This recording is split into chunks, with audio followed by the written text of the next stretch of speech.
우리 함께 하나님 말씀 보겠습니다. 하나님 말씀 주보와 좀 다릅니다. 히브리서 10장 38절로 39절 우리 두 절 말씀을 함께 읽겠습니다. 시작. 나의 의인은 믿음으로 말미암아 살리라. 또한 뒤로 물러가면 내 마음이 그를 기뻐하지 아니하리라 하셨느니라. 우리는 뒤로 물러가 멸망할 자가 아니요 오직 영혼을 구원함에 이르는 믿음을 가진 자니라. 아멘. 한국문에서 기도하겠습니다. 하나님 감사합니다. 주님 앞에 각양 감사의 제목을 적어드리는 하나님 귀한 예물 받으시고 아버지 10의 1조 그리고 하나님 1,000번지 헌금 기쁘게 받아 주시옵소서. 우리의 삶을 하나님께서 복되게 하시고 주의 영광만 되게 하시옵소서. 예수님의 이름으로 기도했습니다.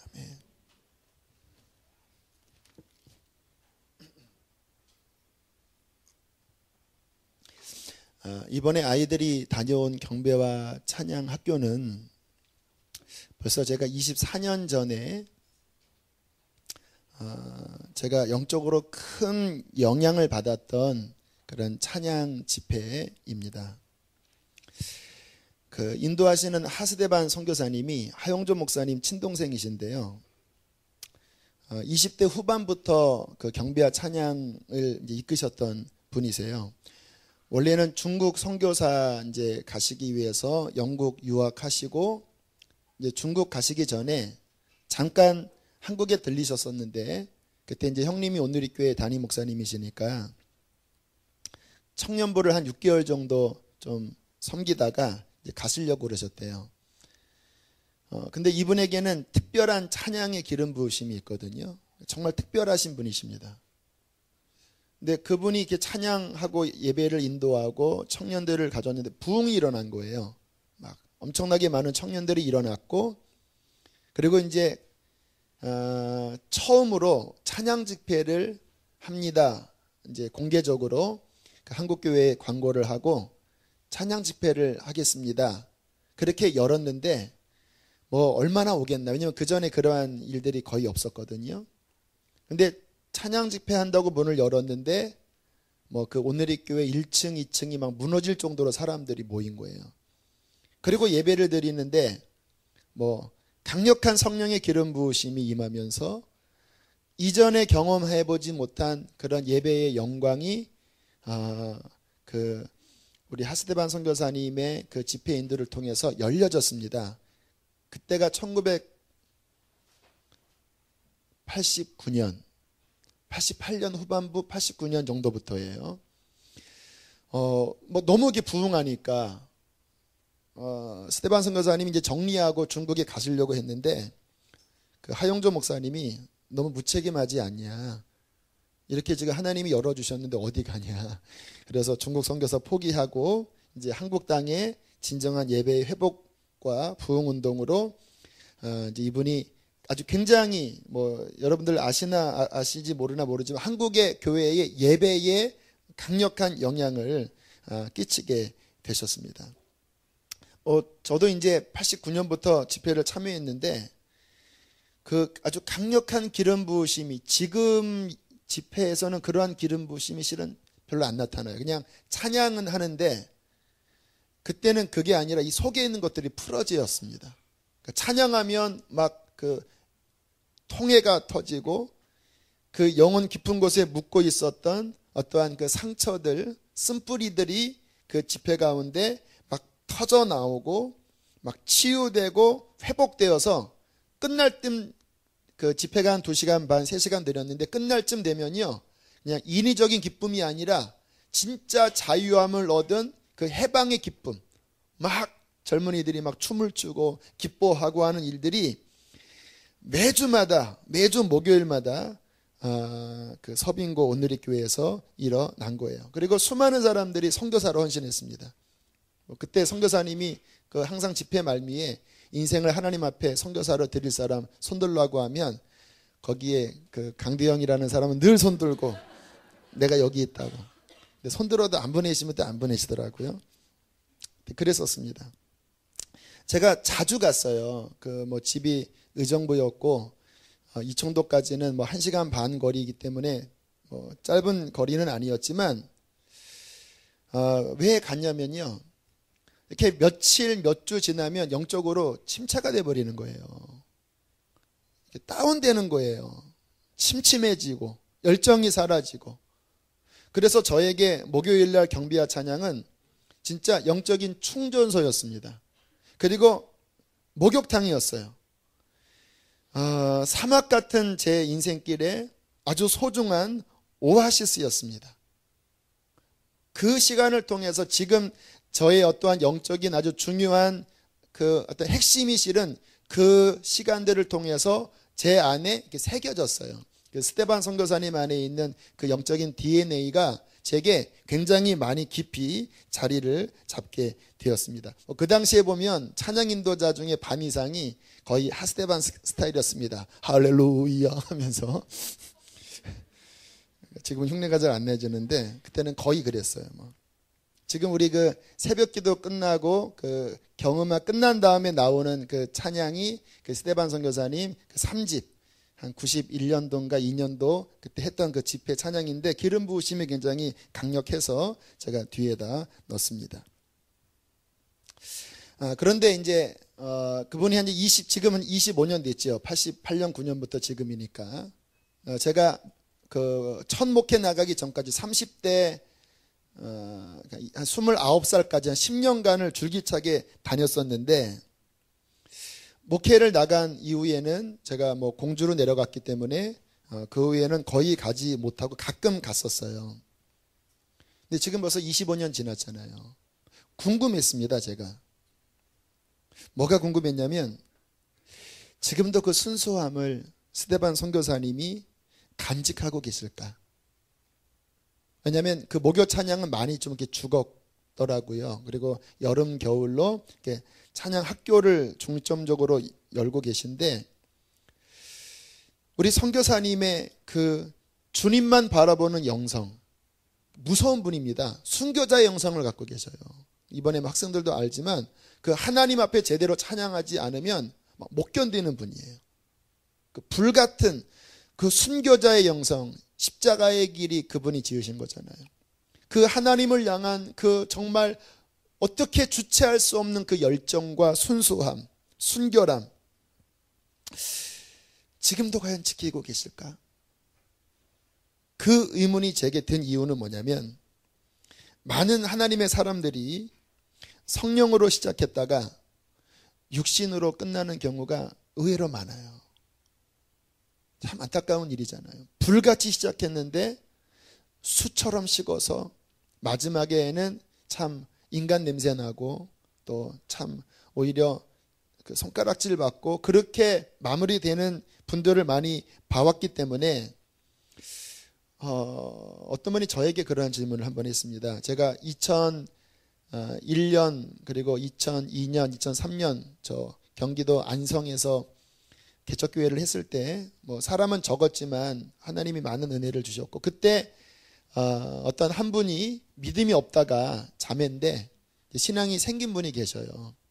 근데 저는 하나님이 인도함 따라서 이제 부목사로 옮겼기 때문에 그분과는 헤어지게 됐는데 제가 갑상선 암 수술을 하고 몇 년 전에 잠깐 그분을 만났는데 저한테 그러한 질문을 하더라고요. 제가 선교사님에게 갖는 똑같은 질문이었습니다. 목사님 혹시 변질되지는 않으셨어요? 그러시더라고요.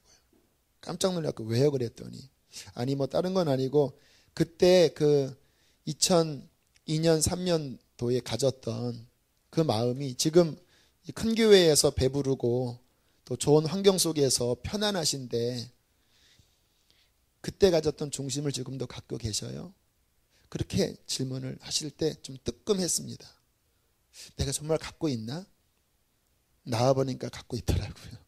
그때 가졌던 하나님을 향한 마음이 제 속에 간직되어 있는 거는 사실이라서 감사했지만 그러나 이게 끝까지 갈 수 있다라고 보장은 안 되는 거거든요. 언제나 그 질문 간직하고 있는가? 과연 선교사님이 간직하고 있을까? 그런데 이제 애들 얘기 들어보니까, 우리 아이들 또 우리 청소년 상황 들어보니까 지키고 계신 거예요. 그분은 찬양을 할 때 굉장히 길게 하십니다. 뭐 이번에도 청소년들 몇 시까지 했냐 그랬더니 맨날 12시 넘었습니다. 그냥 12시 넘어, 이게 막 차고 넘치니까 막 그냥 그냥 넘치는 거예요. 막 12시까지 막 강력하게 선포하고. 좀 설교는 잘 못하세요. 우리 아이들이 그러더라고요. 노래는 잘하는데 설교는 좀 별로더라고 막 그러더라고요. 그리고 뭐 손을 못 내리게 한다는 거예요. 두 손을 높이 들고 하면서 막 주저앉아 있으면 화내세요. 막 어떻게 하나님, 거룩하신 하나님 앞에서 그런 반응하냐. 그러니까 뭐 가면 하여튼 두 손 계속 들고 막 이렇게 이러고 있는 거예요. 막 일어서서. 뭐 거의 벌선 아이들도 많을 텐데. 뭐 그렇지만 저는 힘들어도 괜찮다. 아이들이 뭐 힘든 아이들이 있었을 겁니다. 뭐 어린 아이들이 좀 힘들었다고 하는데 괜찮아요. 왜냐하면 그 안에 흐르는 영적인 이 진짜가 있으면요, 힘들어도 마치 콩나물 시루에 물이 이렇게 젖어 들어가듯이 이게 살아있는 거는 젖어 들어가게 돼 있는 거예요. 너무너무 고마웠습니다. 제가 선교사님이 고마웠어요. 왜요? 그 마음을 지키고 계시기 때문에. 저에게 중요한 영적 영향력을 주었던 그 은혜, 그것 때문에 제가 하나님을 더 순수하게 사랑했고, 제 20대에 그 사막과 같은 그 신학교 생활을 할 때에 그때 거기서 먹었던 물이 지금의 나를 만들었는데, 그 영향력을 우리 수지선한 목자교회 자녀들에게 흘려보낼 수 있다고 생각하니까 행복한 거예요. 너무 감사한 거예요. 하나님 감사합니다. 여름에도 보내겠습니다. 계속 보내겠습니다. 뭐 다 못 가더라도 거기에 은혜 받은 아이들 가서 아무튼 이 선교사님이 가진 이 중심을 꼭 충만하게 채워서 순교자의 영성, 이 마지막 때 주님을 위해 죽을 수 있는 오직 주님, 오늘 병성이가 했던 그런 간증들 들으면 어떻게 애가 저런 고백을 하냐 하잖아요. 다 거기서 들은 이야기일 거예요. 감사했어요. 하나님도 그러실 거예요. 너희 믿음을 지키고 있는가? 그 믿음이 10년, 20년이 지나도 오히려 더 뜨거워진다면 우리 주님께서는 고마울 거예요. 왜냐? 많은 사람들이 뒷걸음질 치기 때문에. 우리가 신앙생활 하면서 늘 주의하고 그리고 점검해야 될 것은 내 신앙이 뒷걸음질 치지는 않는가, 이거를 늘 점검하셔야 돼요. 줄다리기 해보셨죠? 그 밀릴 때 느낌 아십니까? 한번 끌려갈 때 한번 끌려가기 시작하면요, 이게 계속 끌려가요. 이게 영적인 게 줄다리기입니다. 한번 주님 안에 은혜 받을 때 딱 땡길 때 계속 땡겨가야죠. 한번 밀려가기 시작하면 다시 이것을 반대로 끌어가는 거는요, 이게 몇 배 더 힘들어요. 아마 그래서 많은 사람들이 마음이 식고 기도와 예배가 떨어지고 그리고 세상적이게 되고, 정말 성령으로 시작됐다가 나중에 육신으로 마무리되는 갈라디아 교회와 같은 그러한 일들이 얼마나 많이 벌어지는지. 제가 하나님의 은혜로 성지순례 소아시아 지역 갔다 왔는데요, 황량하더라고요. 그 터키는 예수님 승천 이후에 기독교의 요람이었는데요, 지금 그곳은 이슬람의 본거지가 되어버렸습니다. 현실이 그렇다라는 거예요. 저조차도 실은 뭐 얼마큼 지켰는지는 모르지만 저도 자주 뒷걸음질 치는 저 자신을 보면서 저도 고민할 때가 많이 있어요. 그 안식 올 때 참 제 영혼 안에는 많은 각성이 있었습니다. 그래서 철원에 있는 그 대한수도원에 가서 기도를 참 많이 했습니다. 수술한 지 얼마 되지 않아서 목도 좋지 않았는데 그 추운 겨울에요, 바깥에 나아가서 눈 그 위에, 철원 되게 추운 거 아시죠? 보통 23도, 4도, 21도. 코로 숨을 쉬면 이 코, 속, 그 코털이 막 짝짝 달라붙는 거, 그 느낌 아시죠? 그 추운 겨울에 바깥에 나가서 몇 시간씩 기도하고 이게 막 이 야성적으로 이렇게 영적 야성이 딱 되니까요. 뭐 추운 겨울, 제가 추위를 많이 타는데 그해 겨울에는요, 탁 하면 짐 싸들고 그냥 산에 올라가서 그 추운 겨울에 몇 시간씩 기도하다 내려왔어요. 그리고 3개월 안식월이 끝나고 제가 그 교회 중보 기도를 인도했더니 불의 사자가 왔다고. 강 목사님 안식월 갔다 오더니 영적으로 바뀌셨다고. 한 2, 3개월 갔나. 쭉 지나니까 또 이리저리 또 뒷걸음질 치더라고요. 그래서 개척 나왔습니다. 안 되겠다. 개척 나와야지 또 야성이 회복되는구나. 자, 우리가 이렇게 올라가고 내려가고 있어요. 누구에게나 다 있어요. 그런데 올라가고 내려가고 하는 이 기복에 있어서 떨어지지 않게 지켜내는 영적 복원력, 이 지혜와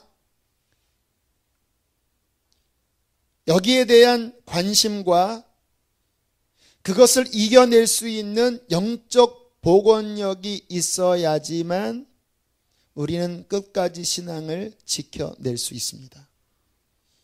오늘 마태복음 24장을 하다가 잠깐 멈추고 이 부분을 함께 나누려고 합니다. 왜냐하면 떨어지는 일들이 있기 때문에 저 자신조차도. 그래서 그 원인들 한 3가지를 함께 살펴보길 원합니다. 자, 왜 떨어지는가? 어떤 대책이 필요한가? 이 마지막 때 어떻게 떨어지지 않을 수 있는가를 살펴보길 원하는데요. 자, 첫 번째 원인을 살펴볼게요. 따라하겠습니다. 아무 일 없어도 떨어진다. 이게 우리에게 중요한 인식입니다. 자연소실이라는 말이 있죠. 이 자연법칙 가운데 열역학 제2법칙이 있습니다. 그것은 뭐냐면 에너지는 아래로 흐르고 무질서해진다라는 거예요. 그러니까 뜨거운 물을 가만 놔두면 더 뜨거워지는 게 아니라 식어버려요. 물이 높은 데서 낮은 곳으로 흐르다가 맨 밑에서 퍼져버려요. 집안을 가만 놔두면 정리정돈되는 게 아니라 무질서해집니다. 이게 열역학 제2법칙입니다. 영적으로도 똑같아요. 막 가만히 있는데 막 더 불이 막 솟고 막 은혜가 막 넘치고 막 이루어지지 않고, 아무리 은혜 충만하게 받았어도요, 예를 들어서 이제 뭐 이런 금요 성령 집회 때 또는 지난 수요일날 우리 박보희 목사님 막 그런 설교 듣고 막 충만하게 내가 가짜구나, 막 내가 진짜 똑바로 해야 되겠구나, 막 영적으로 이제는 내가 지켜야 되겠구나, 막 충만하게 은혜 받았어요. 그 다음에 이제 기도 끝나고 그 감격과 함께 이제 밑으로 내려가서 차를 이렇게 탑니다. 앞에 차가 삐딱하게 이렇게 세워 있으면은 약간 소실됩니다. 아, 짜증나. 하지만 주여, 나는 하나님의 자녀라 마음을 지켜야지 하면서 그럴 수도 있지 하고 이렇게 운전을 하면서 가요. 이렇게. 근데 잠잠이 들기 시작해. 이렇게 그 드라마 하면 그게 어떻게 됐을까 하다가 주여, 내가 믿음을 지키겠나이다 하면서 하다가 옆에서 차가 빡 끼어들어요. 20원짜리 하다가 주님, 어떻게 이럴 수가 있겠습니까? 하지만 조금 은혜가 흔들리고 짜증나네요. 막 이래요. 집에 갔어요. 문을 열었습니다. 애들이 난장판으로 했어요. 은혜가 막 흔들리기 시작합니다. 올라와서 잠깐 한눈판 사이에 이게 막 쏟아져 왔어. 너희들 누구 자식이냐? 네 애비는 도대체 막 하면서 막 가서 막 도대체 엄마가 어떻게 하는 거야? 하면서 막 하면서 순간 이러면 안 되지 하지만 이제 한 반 정도 소실됐어요. 그러다가 남편과 또 하다가 다 엎어버리고 그러면 그렇지 뭐 이렇게 하다가 또 이렇게 막 하는 일들이 벌어진다라는 거예요. 다 경험해 보셨죠? 자연소실, 가만히 있으면 이게 육체가, 여러분 이 육신과 영의 이 싸움을 아셔야 돼요. 이 영적으로 충만하면요 육신이 순간 사라져 버립니다. 그래서 옛날에 그 죄성이 없어진 것 같아요. 나 성화됐구나, 나 드디어 죽었구나. 죽은 게 아니라 잠깐 숨어 있는 거예요. 이렇게 게릴라. 그러다가 어느 순간에 좀 기회가 오면 싹 나와갖고 막 우리 막 목덜미 잡고 흔들면서 네가 이런 애지, 네가 무슨 변화되긴 변화됐냐 막 하면서 막 하면 그 반작용이 일어날 때 이 육신이 틈만 나면 올라오고요. 이 세상은 그 육신을 끊임없이 자극하는 이 에너지를 공급하고요. 그러니까 우리 안에 그 영적인 충만함들이 그냥 가만히 하루만 지나면 그 게이지가 뚝뚝뚝뚝 떨어진다라는 거예요. 이것은 어쩔 수 없어요. 그래서 뭐 아무리 막 경배와 찬양 막 3박 4일 갔다 오고 막 이 밤에 막 충만하게 은혜 받고 그리고 뭐 복음학교 막 5박 6일 갔다 와서 막 다 된 것 같아도요. 언제나 아셔야 될 게 사라지는 건 아니지만 분명히 이 세상에 살면 자연 소실이 된다라는 거예요. 그러면 어떻게 해야 됩니까? 은혜 뭐 받을 필요 없습니까? 아닙니다. 은혜 받으셔야 합니다. 그러나 무엇을 해야 되냐면 따라하겠습니다. 계속 재보충해야 한다. 이게 지혜예요. 자연 소실이 있어요. 여러분 밥 먹고 하루 지나면 몇 시간 지나면 그게 다 소화돼서 에너지 소모되잖아요. 그러면 야 내가 어제 밥 먹었는데 오늘 또 배고픈 거 보니까 밥 먹은 거 소용없다 이렇게 하십니까? 또 드셔야 되잖아요. 우리가 죽을 때까지 계속 보충하는 거잖아요. 영적으로도 똑같다라는 거예요. 소실되면 그 소실된 것을 채우기 위하여 또 하나님 앞에 기도하면서 그 이상으로 채우는 사람은 영적으로 떨어지지 않고 성장하게 돼요. 근데 소실됐는데 계속 방치시키면요 점점 떨어져서 나중에는 바닥을 드러내는 일들이 벌어진다라는 거예요. 그래서 떨어지는 것 이상 채울 수 있는 영적 사이클을 돌릴 줄 아셔야 합니다. 각자 분량이 다 다르더라고요. 어떤 분은 하루에 1시간 정도만 기도하면 성경 한 3장만 읽으면 재보충이 되는 영적 그 분량이 있는 사람은 그 정도 매일 해주셔야 돼요. 그런데 어떤 사람은 더 이게 그릇이 크기 때문에 최소 하루에 2-3시간 또 말씀도 깊이 들어가야지만 그 영적 그 충만함이 유지되는 사람은요 그만큼 사이클을 돌려주셔야 돼요. 특별히 매일 꾸준한 기도 생활은요 이거는 생명입니다. 어떻게 매일 기도하지 않고 은혜를 말이 안 돼요.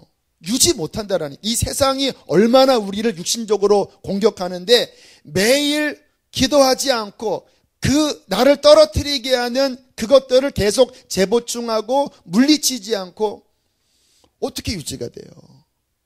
제가 처음 그 초창기에 성령 세례를 받고요. 저녁마다 가정 예배를 우리 누님과 드렸었습니다. 처음에 기도하기 진짜 싫어요. 하루 동안 아무 일 없었어요. 그냥 하루 학교 갔다 온 거예요. 그런데 벌써 제 속은 육신이 고개를 이미 든 거예요. 왜? 기도하기 싫어요. 그러나 억지로 기도했습니다. 회개했어요. 근데 15분 정도 지나면 영이 회복되더라고요. 그 육신이 풀어지더라고요. 그리고 한 30-40분, 50분 기도하면 다시 힘을 얻고 그 저녁마다 우리 누님과 드렸던 가정 예배가 제 이 영적 사이클에 제 신앙을 지키는 아주 중요한 비결이었습니다. 그때 같이 은혜 받았던 많은 친구들이 거의 대부분 떨어져 버렸어요. 왜냐? 그 상황, 그 막 은혜가 임하는 그 부흥의 시기만 하나님을 찾았지 그 이후에 매일 자연 소실되는 것을 보충하는 이 훈련을 하지 않으니까 막 그때 막 어떤 친구는 막 환상 열리고 막 예언이 막 임해서 막 자기가 바울이라고 막 하고 막 그랬던 친구들이 나중에 교회도 안 다니는 친구가 돼버렸다라니까요. 제가 그때는 이해가 안 됐는데 지금은 이해가 돼요. 영적인 그 수준을 유지하셔야 합니다. 그것이 지혜입니다. 특별히 예배 생활 중요해요. 정말 은혜 받은 사람의 삶의 사이클의 중심은 예배여야 합니다. 보세요. 금요일날, 또 지난 수요일날, 주일날 그 예배 시간마다 그때 필요한 하나님의 입에서 나와 살리는 하나님의 말씀이 있습니다. 믿으십니까?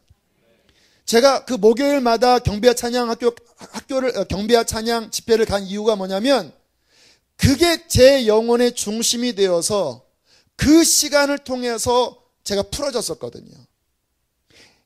예배가 중심이 되어야 돼요.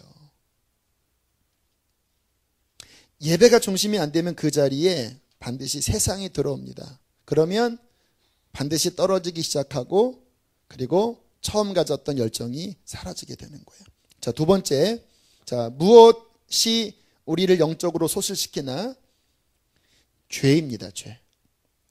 죄 지으면요, 이 게이지가, 자연 소실은 그냥 이렇게 떨어지거든요, 완만하게. 근데 죄는요, 팍 떨어져요. 그리고 팍 막혀버려요. 자연 소실은 이렇게 서서히 떨어져도 금방 회복되는데, 죄는요, 팍 떨어지는데 막혀요. 영적으로 확 시험에 들어요.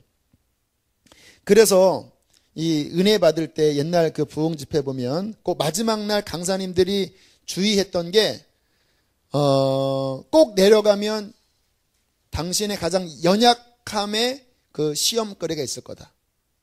꼭 그래요, 진짜. 제가 어떤 집회에 가면요, 그 청년 충만한 집회인데, 그 목사님들 부부 그 영성 그런 집회거든요. 많은 목사님 부부가 그 집회에서 은혜 받고 가다가 싸운다라는 거예요. 돌아가다가 차 안에서 이 사모야, 응? 하면서 가다가다 쏘는다라는 거예요. 그러니까 이게 영적으로 그 연약한 관계가 있으니까 그 틈을 사탄이 공격을 해요. 그래서 이 부분에 대해서 지혜로운 게 뭐냐면, 끊을 것들을 끊으셔야 합니다. 뭐 어정쩡하게 있으면요, 이게 반드시 무너져요. 그러니까 삼손처럼, 삼손이 그 여인과 이 딜을 하잖아요. 장난치잖아요. 무엇이 능력입니까? 뭐 새끼줄로 무슨 뭐 삼배로 이렇게 묶고 하면은 뭐 괜찮다. 점점점 그 능력의 본질을 막 알려줄까 말까 막 장난치다가 싹둑 잘리고 하나님의 능력 떠나버리잖아요. 그러니까 이 죄에 있어서는요, 단호하셔야 합니다. 내가 이것 때문에 영적으로 떨어진다? 그러면 끊으셔야 돼요. 내가 TV 드라마 때문에 영적으로 떨어진다? 그냥 TV 코드 뽑고 그냥 탁 자르고 그냥 아예 끊어버리셔야 돼요. 내가 저 세상 친구 만나면 떨어진다? 전도하든지 아니면 그냥 끊어버리셔야 돼요. 간단하게 넘어가고 세 번째입니다. 오늘 이 부분이 중심일 것 같은데요. 자, 무엇이 우리를 영적으로 소실시키나? 따라하겠습니다. 시험 때문이다. 이것은 죄라고 하는 것은 아니에요. 삶에 어려움이 있는 거예요. 내가 예수님 믿으면 좀 풀릴 것 같은데, 예수님을 잘 믿어도 그 어려움이 잘 해결되지 않고 지속적으로 내 마음을 찌르는 거예요. 뭐 물질이든 아니면 자녀 문제든 직장 문제든.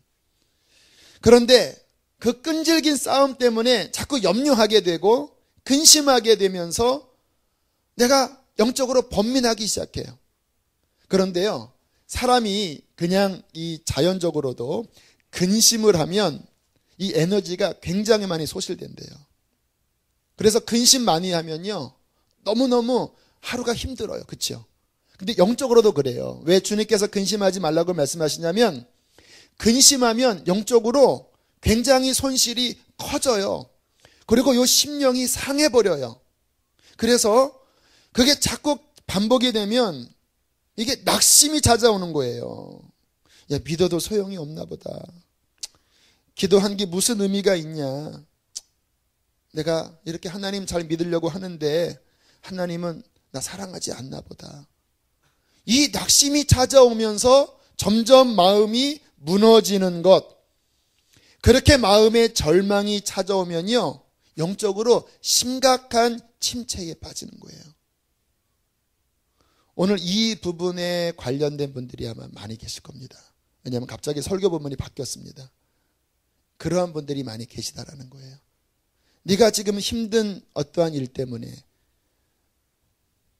어떠한 마음의 상함 때문에 지금 네가 지쳐가고 있구나. 그 낙심 때문에 네가 원래 가졌던 그 순수한 열정이 지금 뭔가 막혀가고 있구나. 영적 손실의 그 원인이 시험으로 인한 낙심이라는 거예요. 이 낙심이 영적으로 무서운 병입니다. 제가 첫 목회 때 이것을 경험했는데, 아무튼 1999년, 2000년 첫 목회 나가면서 많은 반대에 부딪혔어요. 그 교우들과. 갈등이 오고 자꾸 뭔가 이렇게 앞으로 나가려고 하는 게 막히니까 이게 낙심이 오더라고요. 낙심이 오니까 이게 영적으로 막 흔들렸습니다, 그때. 그래서 내가 목사를 하지 말아야 되겠다. 내가 뭐를 해야 될까? 내가 먹는 거 좋아하니까 빵집이나 해야 되겠다. 그래서 빵을 어떻게 만들어야 되나 막 이런 헛된 생각에 빠져 있기도 하고, 그 목사님들이 목사 안 하면요, 주로 이제 빵집 같은 거 안 하시고 주로 이 운전을 많이 하기 때문에 택시기사 아니면 그 건축을 많이 했기 때문에 부동산 하지, 아니면 복도빵집, 많은 분들이 목사님 하다가 그런 분이 있다 그래요. 그런 시험으로 제가 영적으로 한동안 힘들었던 적이 있었어요. 그런데 문제는요, 목사건 평신도건 신앙생활을 하는 여정 가운데 항상 잘 풀리는 사람은 아무도 없습니다. 반드시 이렇게 영적으로 뭔가 긴 시간 내 소망이 이루어지지 않는 답답한 현실이, 어두운 밤 같은 현실이 길어지는 그 상황을 모든 크리스찬들은 반드시 겪어요. 성경에 누가 안 그랬습니까? 욥 한번 보세요. 욥. 이해할 수 없는 질병, 이해할 수 없는 그 집안의 환난 풍파 때문에 해석이 안 되는 거예요. 해석이. 왜? 본인은 정말 최선을 다해서 하나님을 섬겼는데 왜 의로운 나에게, 왜 하나님은 설명도 하지 않고 자녀 다 데려가고 재산 다 날라가고 내 몸에 이 악창이 들었냐 말이에요. 긴 시간 친구들에게 정죄를 받으면서 그가 괴로워했을 때 욥은 절망 가운데 부르짖고 탄식하면서 차라리 죽는 게 낫다고 그렇게 부르짖었던 욥을 보세요. 크리스찬들에게 그러한 시간이 반드시 있습니다. 어떻게 그 영적 어두운 밤 같은 시간을 어떻게 승리할 수 있을까? 기억하십시오. 환경에 속으면 안 됩니다. 따라합시다. 환경에 속으면 안 된다. 환경에 속지 마세요. 여러분, 우리의 신앙이 환경에 따라 좌우되는 것은 정말 얕은 믿음입니다. 한번 생각해 보세요. 환경이 좋게 잘 풀리면 하나님이 나 사랑하시는 거고, 환경에 뭔가 막힘이 있고 뭔가 가난하고 뭔가 그 가정의 문제가 풀어지지 않으면 하나님 나 덜 사랑하시는 건가요? 만약에 그게 기준이라고 하면 하나님이 이건희 회장 그렇게 사랑하시게요. 하나님이 김정일 진짜 사랑하셨게요. 하나님이 김일성 너무너무 사랑하셨게요. 죽는 날에도 그냥 아무튼 무슨 시험이 있었습니까? 김정일 보니까 승질 내다가 죽었다 그러더라고요. 어떤 그 댐 공사하는 게 잘못돼서 확 혈기 내다가 이게 좀 이상이 있어서 그렇게 경로에서 죽은 거라 이렇게 이야기를 하는데, 여러분, 세상에 보면 하나님을 믿지 않고도 잘 술술 풀려나가는 사람 많이 있습니다. 우리의 인생에 하나님의 축복이 물질이 풀리고 문제가 없고 하는 환경에 달려있지 않습니다. 여러분, 우리 인생의 진정한 축복은요, 우리가 하나님 안에 있는 것입니다. 무화과나무 잎이 마르고 감람나무 솔출이 그치고 우리의 소가 없고 외양간에 양과 송아지가 없어도, 그런 거 다 없을지라도 이미 우리를 구원해 주신 그 예수님의 어마어마한 사랑이 이미 예수 그리스도 안에서 우리에게 확증되었기 때문에 우리는 이미 축복된 자요, 우리는 이미 하나님 앞에 감사를 드릴 수 있는 자라고 믿습니다. 이게 우리의 신앙이잖아요. 로마서 5장 8절, 우리가 아직 죄인 되었을 때에 그리스도께서 우리를 위하여 죽으심으로 하나님께서 우리에 대한 자기의 사랑을 확증하셨느니라. 이미 우리는 환경이 아니라 예수 그리스도 십자가 안에서 내가 그 십자가를 향한 믿음이 생겨졌을 때는 이미 하늘에 속한 어마어마한 복을 환경과 상관없이 우리는 이미 받은 자입니다. 하나님의 사랑은 이미 확증된 거예요. 아직 내 가족 가운데 어려움이 있어도, 뭔가 물질이 풀리지 않고 가난해도 그것 때문에 하나님의 사랑이 왔다 갔다 하는 것은 아니라는 것을 믿어야 한다는 것입니다. 여러분, 굳건한 믿음을 가지십시오. 오늘 본문 다시 한번 읽어보시길 바랍니다. 자, 히브리서 10장 35절부터 큰 소리로 35절 읽어주세요. 시작. 왜 이 말씀했냐면요, 요 히브리서 요 상황이 예수님 믿으니까 너무너무 힘들었어요. 풀리질 않은 거예요. 그들이 점점 뒷걸음질 치기 시작했습니다. 믿어도 소용없네. 차라리 옛날 종교로 돌아갈까? 예수님 믿는 게 이거밖에 아니야? 그러니까 히브리서 기자가 깜짝 놀라서 너희 그 담대함, 처음 믿을 때 가졌던 그 처음 마음, 뒷걸음질 치지 말아라. 그 담대함을 버리지 말아라. 이것이 큰 상을 얻게 하는 거야. 36절 시작.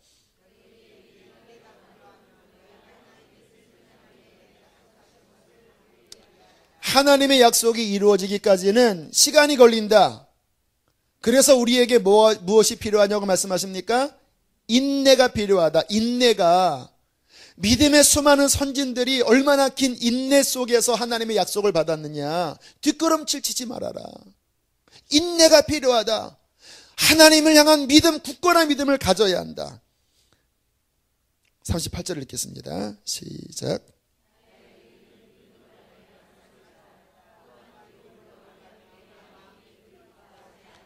나의 의인, 정말 나의 자녀는 그가 이 땅을 살아가는 중심의 힘이 뭐라고요? 믿음으로 살리라. 이 눈에 아무 증거 보이지 않고 이 귀에 아무 소리 들리지 않아도 하나님은 살아계시고, 하나님은 나와 함께 하시고, 하나님은 그를 찾는 자에게 좋은 곳을 아끼지 아니하시는 나의 하나님이십니다. 그 믿음으로 사는 거예요.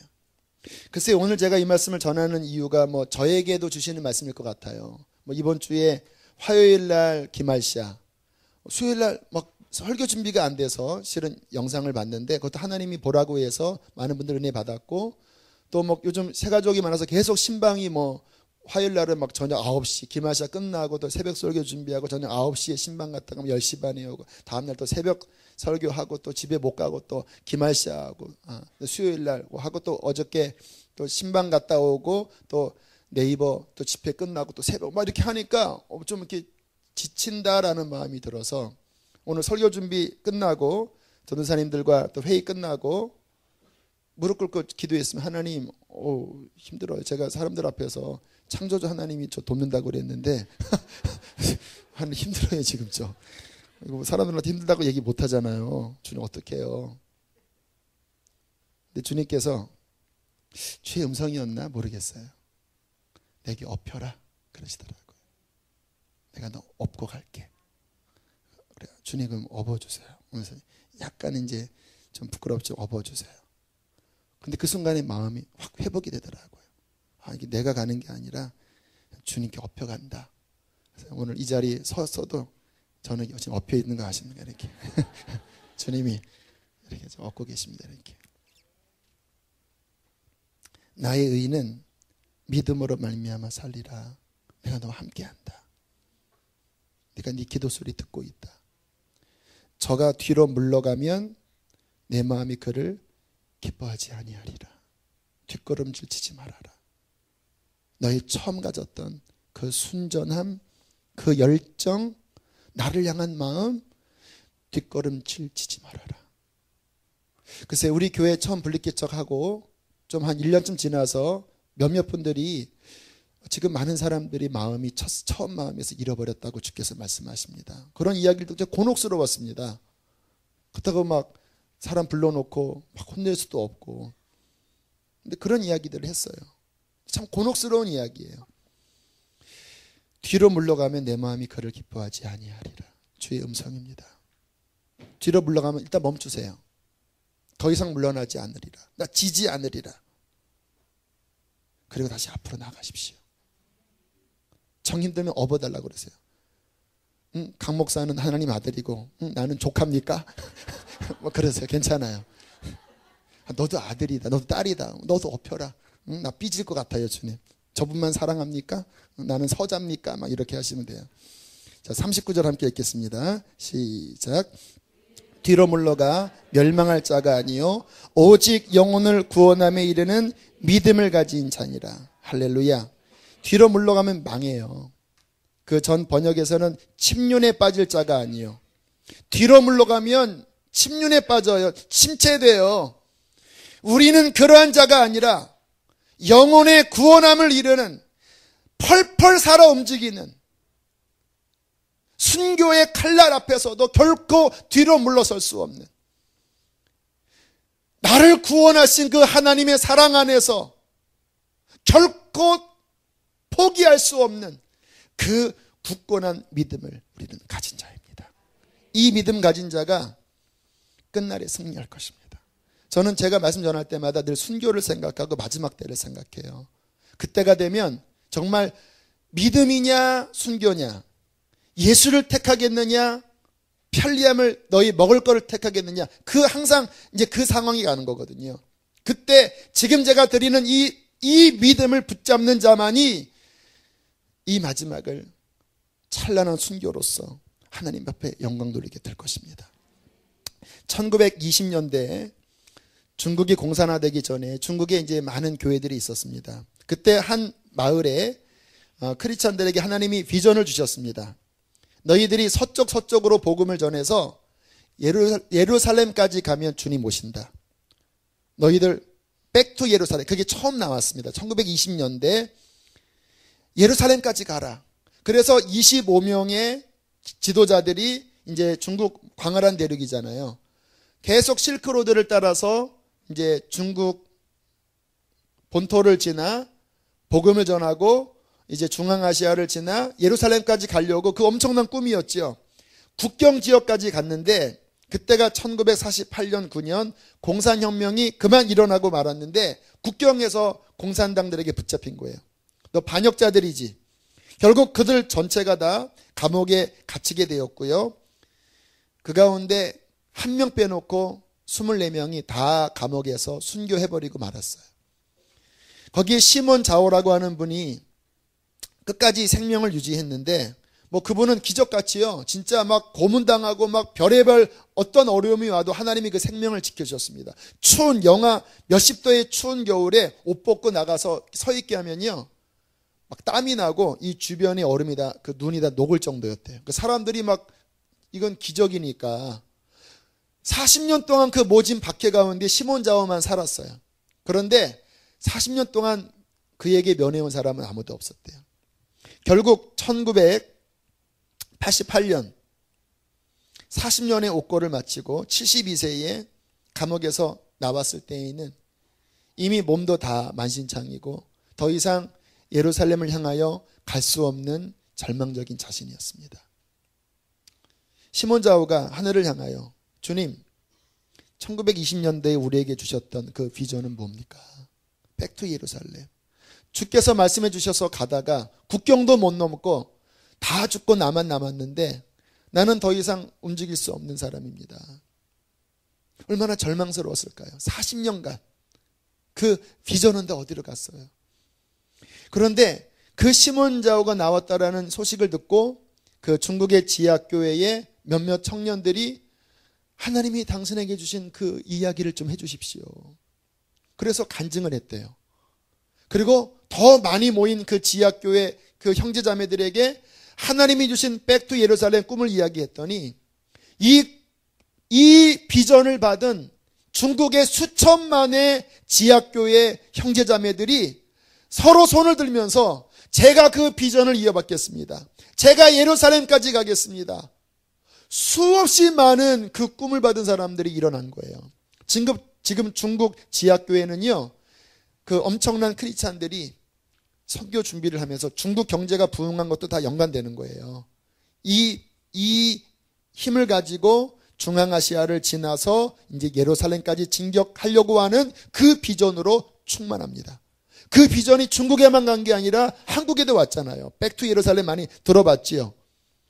다 꺼져버린 것 같은 40년 동안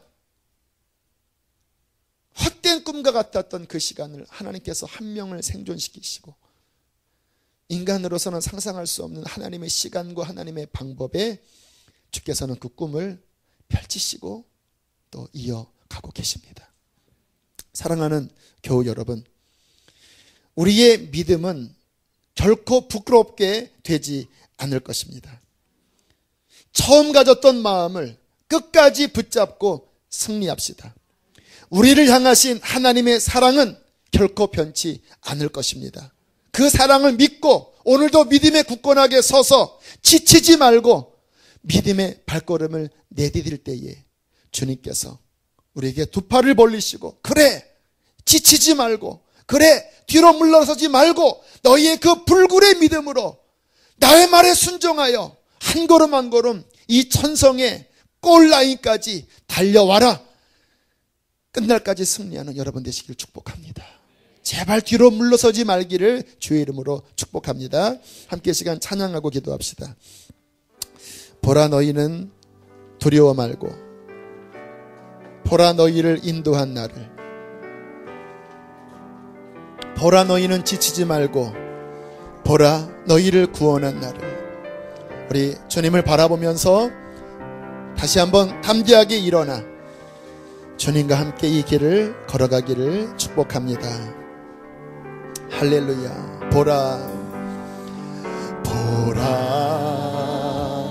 너희는 두려워 말고, 보라, 너희를 인도한 나를, 보라, 너희는 지치지 말고, 보라, 너희를 구원한 나를, 너희를 치던 적은 어디 있느냐, 너희를 억누르던 원수는 어디 있느냐. 보라, 하나님 구원을, 보라, 하나님 능력을, 너희를 위해서 싸우시는 주의 손을 보라, 보라, 하나님 구원을, 보라,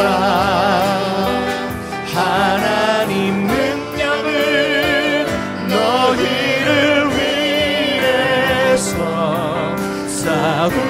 싸우시는 주의 손을. 이 시간 주님의 손길이 함께 하십니다. 한 번 더 보라, 보라, 너희는 두려워 말고, 보라, 너희를 인도한 나를, 보라, 너희는 지치지 말고, 보라, 너희를 구원한 나를, 너희를 치던 적은 어디 있느냐, 너희를 억누르다 원수는 어디 있느냐. 보라, 하나님 구원을, 보라, 하나님 능력을, 너희를 위해서 싸우시는 우리 주님 앞에 두 손을 높이 들고 하나님의 능력을 바라봅시다. 보라, 하나님 구원을, 보라, 하나님 능력을, 너희를 쌓으신 주의 손을 보라. 아멘. 이 시간 기도합시다. 하나님, 내가 지치지 않게 해주십시오. 뒤로 물러서지 않게 해주십시오. 하나님, 나에게 흔들림이 없는 믿음을 주셔서 다시 내 영혼을 회복하여 주시고 열정을 일으켜 주시고, 하나님 시몬 자우처럼 아버지 이 눈에 아무 증거가 보이지 않아도 주님을 향하여 걸어가게 하여 주시옵소서. 우리 주님을 크게 두 번 부르고 기도하겠습니다.